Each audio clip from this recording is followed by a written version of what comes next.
selon le privilège du Parlement panafricain, je suis la secrétaire générale du Parlement panafricain. Je m'appelle Lindwe Khumalo. À ce stade, dans l'ordre du jour d'aujourd'hui, je voudrais inviter Son Excellence Chief Fortune Charumbira, président du Parlement panafricain, de pouvoir faire son discours d'ouverture ou son allocution d'ouverture. Madame la secrétaire générale, je salue le vice-président du Parlement panafricain, honorable Dr H.P. Gayo, honorable Lucia Dos Passos, honorable Jida Mama Ax. Je vais commencer. Je salue aussi certains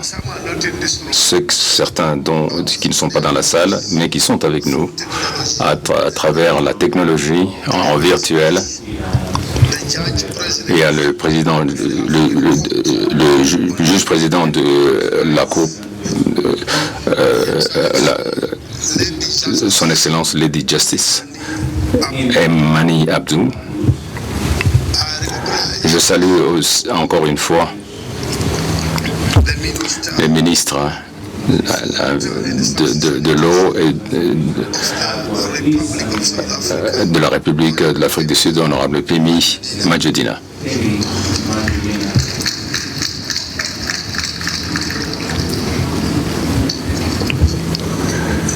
Le ministre de Justice et Droits humains de la République de Djibouti, honorable Ali Hassan Baden. Je salue aussi nos propres membres du Parlement panafricain présents dans cet hémicycle, et j'applaudis pour vous. Le doyen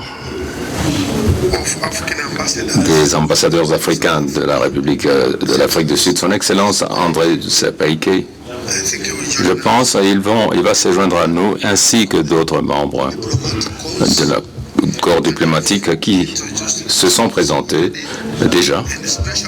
Et mention spéciale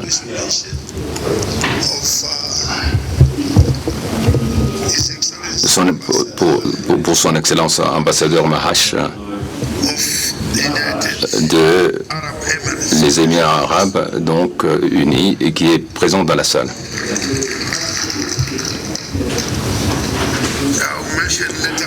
Plus tard, je vais dire que les Émirats arabes unis se sont engagés à financer certains programmes du Parlement panafricain, des projets plutôt. Peut-être que je peux anticiper qu'ils nous ont donné un demi-million de dollars pour améliorer la technologie dans cette salle.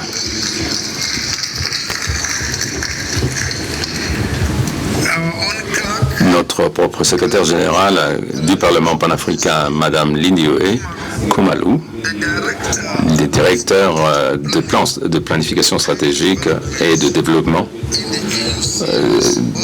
dans Madame Moto de la Commission de l'Union africaine, Bosso Baheti, je ne sais pas s'il est là, et dans les environs, parce qu'il va présenter le directeur en chef de l'Union africaine dans le département des relations internationales et coopération de la République de l'Afrique du Sud, Son Excellence l'ambassadeur Lovio Domini, et le représentant de DIRCO ici, présent, distingué personnes ressources, les invités d'honneur, les membres de médias, mesdames et messieurs. Nous nous rencontrons à partir du 12 jusqu'au 20 septembre sous forme de la session de commission, comme on l'a toujours dit, la session des commissions qui va avoir lieu et examiner certaines questions portant dans le cadre de leur portefeuille dans le cadre du continent, et les résultats seront présentés en plénière en novembre prochain. Je voudrais féliciter et souhaiter la bienvenue à tous les membres du Parlement qui ont pu venir participer à ces réunions de commission. Merci. Dans la présence des ambassadeurs, Excellences, si vous vérifiez certains pays, que vous allez voir que certains pays ne sont pas représentés dans cet hémicycle pour diverses raisons. Certains, à cause des élections, ils ne sont pas en même de venir. D'autres, pour d'autres raisons inconnues, mais une raison valable est que certains n'ont pas d'argent pour envoyer ses représentants. Donc, je lance l'appel à vous, Excellences, de vous engager avec votre pays, parce que ça, c'est un forum parlementaire, le Parlement du continental. Aucun pays ne doit s'absenter et pour donner leur contribution au programme du continent. Je lance l'appel à vous, Excellences. Nous nous réunissons dans le cadre du thème de l'Union africaine de 2024 qui est éduquer un Africain pour du 21e siècle, donc créer la résilience pour favoriser l'accès pour la qualité de vie et l'apprentissage pertinent en Afrique.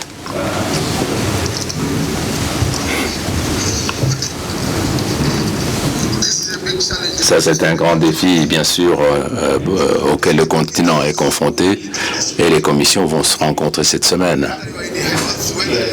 Que ce soit la commission de transport, de santé, du genre, où vous allez examiner certaines questions, et en faisant allusion au thème, pour voir comment l'éducation va nous propulser à un meilleur transport,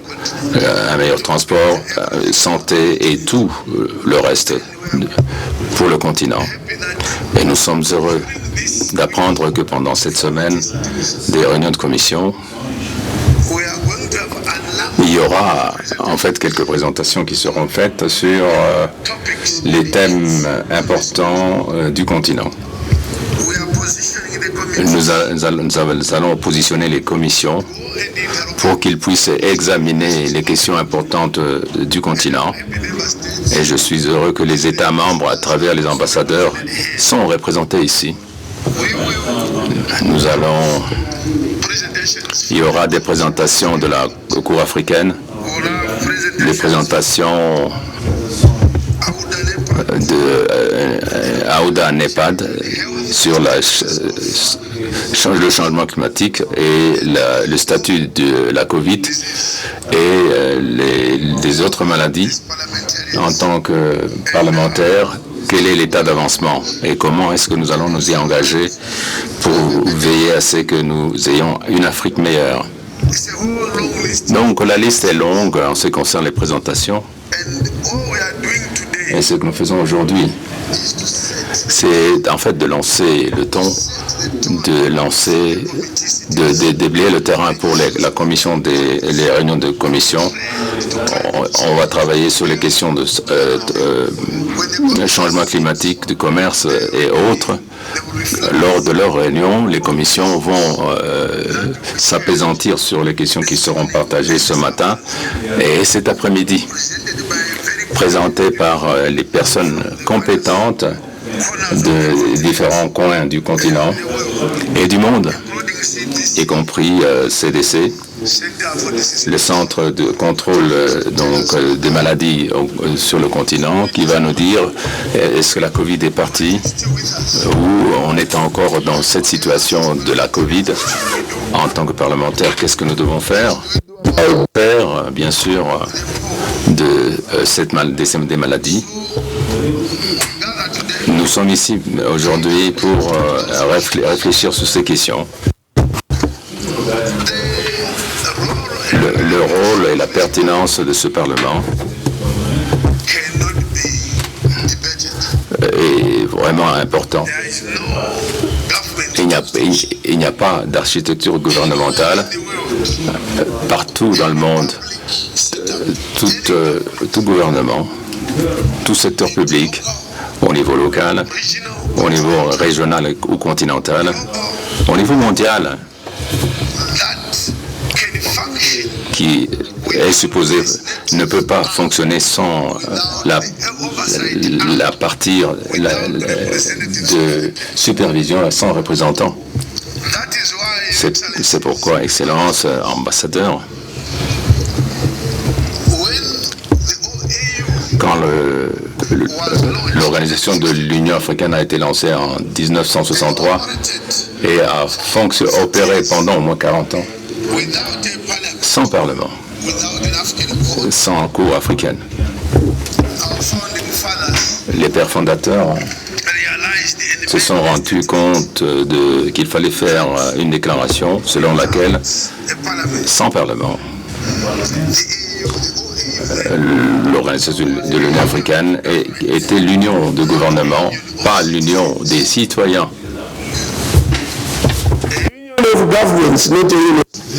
Une union de gouvernance et pas une union de citoyens, et de manière délibérée, ils se sont entendus sur la nécessité de la création d'un Parlement pour renforcer l'union. Et nous sommes ce Parlement. Notre rôle est de nous assurer qu'il y a un contrôle sur l'action de l'ensemble de l'Union, contrôle sur nos ressources, sur les souscriptions des membres à l'Union qui se chiffre à plus de 200 millions avec des financements de partenaires de plus de 600 millions. Donc, comment ces ressources sont déployées et s'il y a un retour sur investissement de ces contributions des membres. C'est ça le rôle du Parlement. Il s'agit de voir si les programmes, les politiques et les objectifs de l'Union sont mis en œuvre et les résultats concrets sont atteints. Et si les citoyens sont contents de l'Union, et c'est le rôle de notre Parlement. Nous sommes ici. Au cours des 4 prochains jours, nous allons nous pencher sur ces questions pour savoir si l'Union répond aux attentes des citoyens de l'Afrique. Ce n'est pas un rôle qu'apprécie tout le monde et nous devons l'admettre en tant que députés, même au niveau national ou au niveau local. La question de contrôle de l'action gouvernementale est souvent soumise à de la résistance de la part de l'exécutif. Et nous avons notre confrère honorable Majidina qui a été membre de ce Parlement et qui exerce maintenant ce rôle, qui est passé du côté de l'exécutif en qualité de ministre. Et elle doit maintenant nous inviter à exercer ce contrôle. Et c'est le rôle du Parlement de questionner ces aspects importants. Et en tant que, et comme l'ont dit les pères fondateurs, le pape est nécessaire. Il ne fait donc aucun doute que sans Parlement, l'UA ne dispose d'aucune légitimité démocratique. Et c'est pour ça que le Parlement européen existe, pour garantir la légitimité démocratique. Et je voudrais remercier le ministre de la Justice de Djibouti. Je pense que c'est dans ces mots que vous l'avez dit. Nous sommes donc ici pour promouvoir les principes démocratiques et la participation populaire et la bonne gouvernance. C'est pour ça que nous nous réunissons lorsque nous parlons de bonne gouvernance démocratique.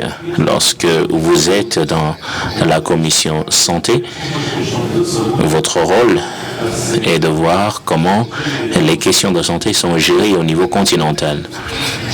Il y a quelquefois confusion et un manque de compréhension du rôle et du mandat du Parlement panafricain. Il y en a qui se posent encore la question de savoir ce que fait le pape. Que fait le pape? La prochaine question, c'est qui est le père de ce pape? Et la réponse, c'est l'Union africaine elle-même. Et ensuite, ils ont bien défini ce que nous devons faire, quel est notre rôle.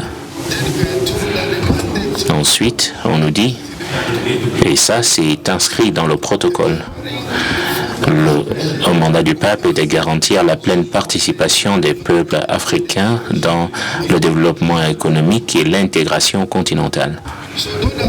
Ne posez donc pas la question de savoir pourquoi existe le pape. Dans l'article 3 du protocole au traité établissement les communautés économiques régionales, le protocole de Chypre de 2001, le Parlement panafricain. Et je voudrais poser ici, avant de mentionner ce qui est cité dans ce document, il s'agit ici des rôles de nos commissions permanentes. Quelle que soit la commission permanente à laquelle vous appartenez, que ce soit le transport, l'éducation, l'environnement, l'agriculture, notre rôle en tant que commission permanente consiste à faciliter la mise en œuvre effective des politiques et des objectifs de l'UA et de l'ensemble de l'Union africaine. Donc, dans votre commission permanente, est-ce que vous travaillez pour garantir la mise en œuvre effective des politiques, notamment de la santé, ou les objectifs de l'Union en ce qui concerne la santé, les questions de genre ou l'agriculture? Est-ce que vous faites la promotion des principes des droits humains et de la démocratie en Afrique? Et l'article va plus loin et parle du renforcement des institutions démocratiques, du renforcement de la culture démocratique. Ça veut dire que lorsque vous procédez à des missions d'observation électorale, vous êtes aligné à ces rôles, à ces objectifs, vous renforcez la culture démocratique. Malheureusement, il n'y a pas d'argent pour les missions d'observation électorale, mais ça fait partie de nos fonctions. Ensuite, garantir la bonne gouvernance, la transparence et la responsabilité au sein des États membres. Cela ne vient pas d'ici de Midrand, ça vient de l'Union africaine et les chefs d'État l'ont approuvé. Ils ont ratifié ce document confirmant que le pape doit exercer ses rôles, familiariser les peuples africains avec les objectifs et les politiques de l'Union africaine et intégrer le continent dans le cadre de l'établissement de l'Union africaine, contribuer à un avenir plus prospère pour les peuples africains en faisant la promotion de l'autonomie économique, faciliter la coopération et le développement en Afrique, renforcer la solidarité continentale et établir un sens de destinée commune entre les peuples africains et faciliter la coopération entre les communautés économiques régionales et leurs forums parlementaires. Ce qui veut dire que nous sommes sans entamer cette session dans la dette et nous espérons qu'un miracle aura lieu et que nous recevrons les fonds nécessaires pour avancer. Nous nous réunissons donc aujourd'hui et demain Et après-demain, mercredi, dans la soirée, nous avons un événement très important. C'est un dîner et qui est financé par le secrétariat de la ZLECAf, qui est basé à Accra, un organe de l'UA également. Ils se sont engagés au fait qu'ils ne peuvent mettre en œuvre des réglementations du commerce sans la collaboration du pape. Et ils ont donc accepté de financer une partie de notre session. Et mercredi, pendant le dîner, ils prononceront un discours sur la ZLECAf. Je vous prie de ne pas manquer cet événement. Je crois que ce sera à 18h. Madame la secrétaire générale, je pense que ça se passe ici à Gallagher. Excellence, ambassadeur, mercredi, je vous invite à vous joindre à nous. Il y aura un discours très important sur les questions ayant trait à la ZLECAf et à ses perspectives d'avenir. Je voudrais m'arrêter là et dire que les activités d'aujourd'hui sont censées lancer les travaux des commissions permanentes, de sorte que lorsque ces travaux commencent demain jusqu'à vendredi, elles se pencheront sur l'agenda 2063, sur l'importance de réaliser des résultats qui ont un impact. Je vous remercie d'être venu, Excellence.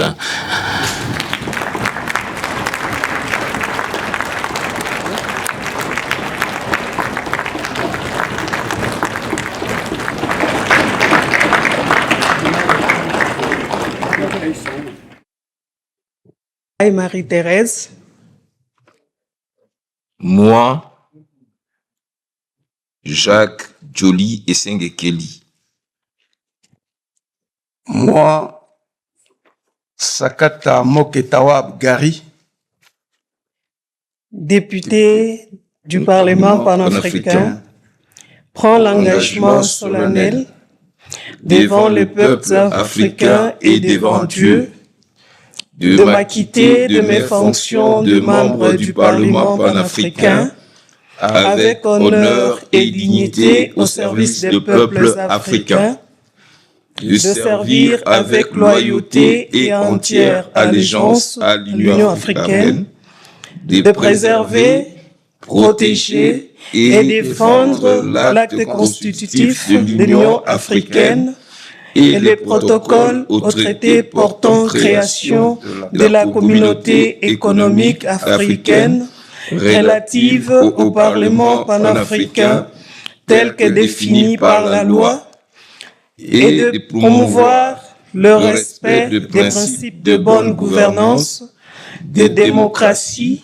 ainsi que ceux relatifs aux droits humains, au droit international humanitaire, à la paix, à la stabilité et aux objectifs du Parlement panafricain. Je le jure.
Honorable Muka Kamara.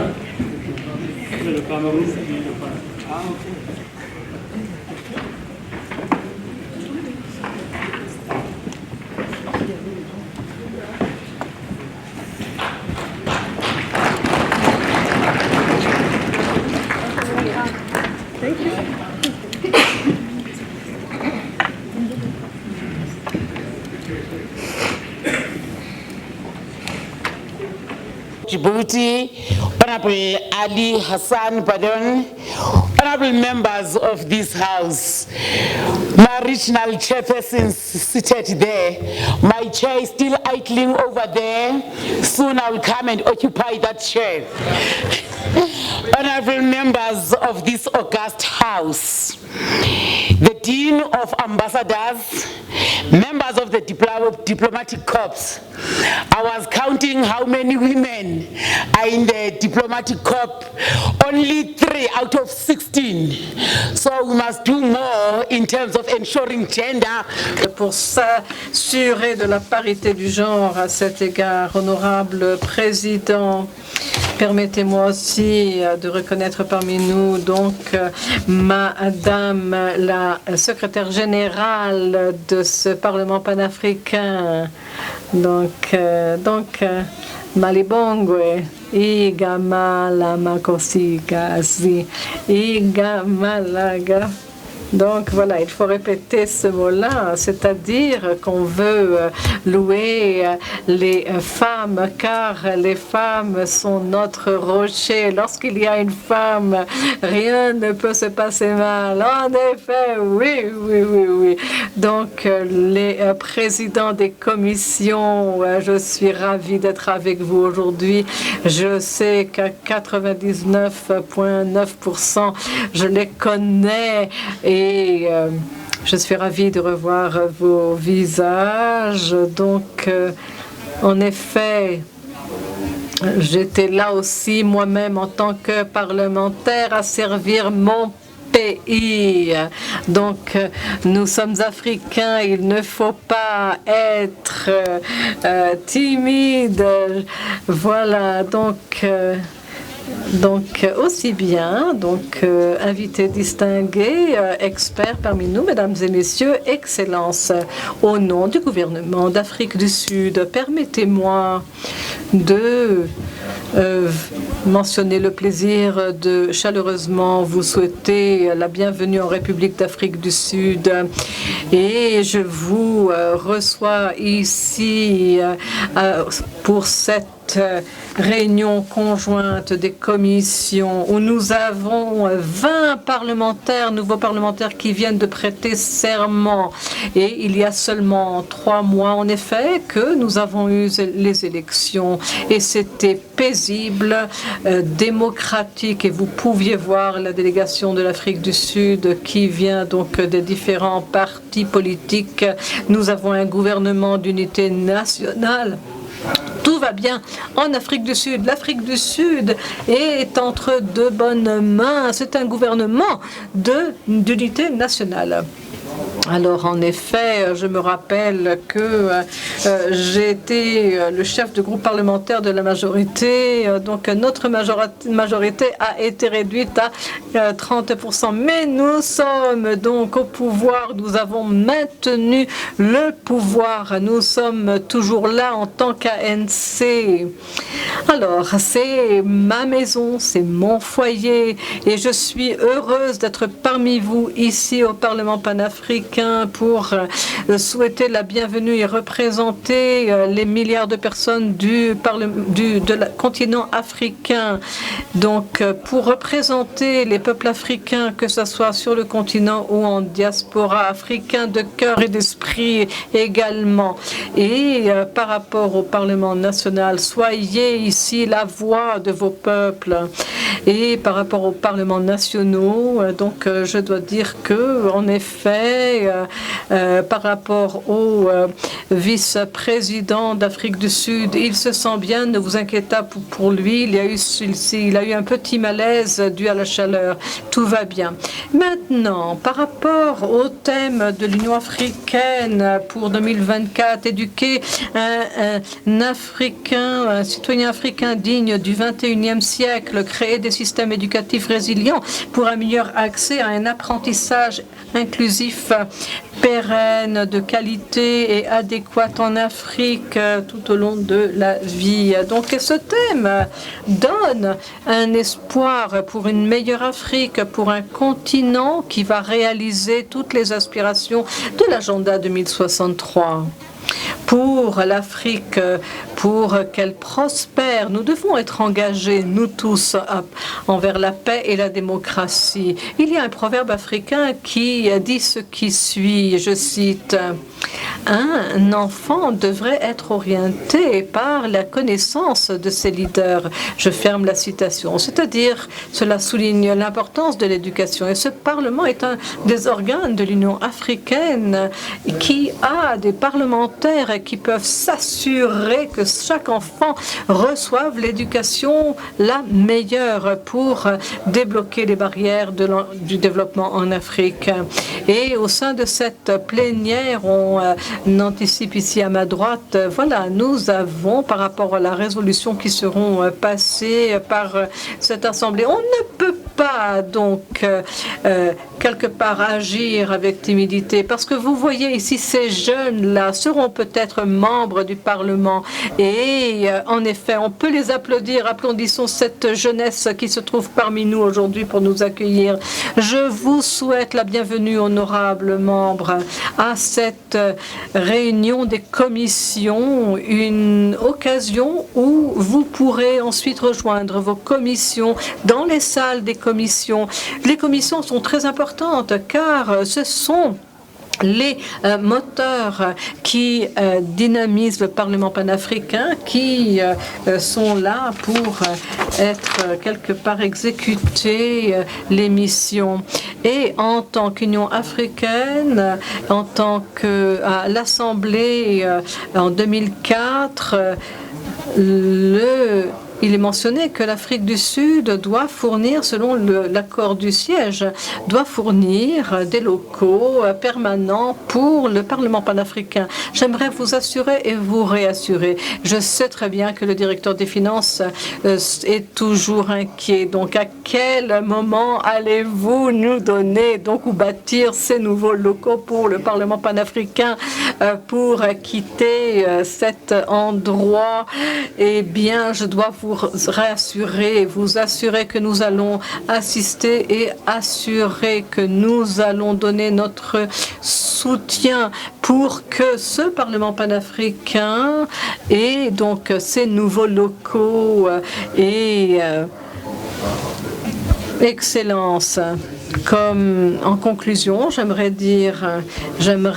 donc féliciter le président de ce Parlement panafricain, Chifortune Chabombira, pour travailler d'arrache-pied pour s'assurer que ce programme vraiment soit placé au top de l'agenda de l'Union africaine, car moi, j'ai été formé par ce Parlement panafricain. On s'est battu ici et nous voulions démocratiser et on doit garder cet esprit, cet état d'esprit. C'est votre maison ici, chers parlementaires. Le Parlement panafricain en Afrique du Sud est votre foyer loin de chez vous, mais c'en est certainement un. Et j'aimerais exhorter tous les membres, les nouveaux membres. C'est une école politique ici. Si vous voulez vous développer, il y a des débats robustes dans cet hémisphère. Et moi-même et l'honorable Malema n'est pas là, mais nous ne sommes plus là. Mais vous êtes entre de bonnes mains. Ce sont nos frères et nos sœurs que vous voyez ici. Asante sana, merci beaucoup. Muito obrigado, shukran, Ngiabonga. Je vous remercie.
Voilà, nous sommes la délégation du Parlement, mieux de l'Assemblée nationale de la République démocratique du Congo, au sein du Parlement panafricain. Le Parlement panafricain est le deuxième organe de l'Union africaine et les États sont représentés par les élus qui sont soit élus directement par le peuple, ce qui est le projet final, mais pour le moment ce sont le Parlement qui délègue, n'est-ce pas, leurs élus au sein du Parlement. Donc aujourd'hui c'est une grande journée parce que cette nouvelle législature qui a commencé chez nous, après les élections de 2023, commence aussi avec la nouvelle législature au niveau du Parlement panafricain. Et dans la tradition et conformément au règlement de ces parlements, les mandats commencent par la prestation des serments, serment devant le peuple d'Afrique, devant Dieu et devant les autres membres des États, de prendre en charge les questions de l'Afrique, son avenir, et ça s'est fait de manière solennelle. Voilà l'essence de cette cérémonie de ce matin.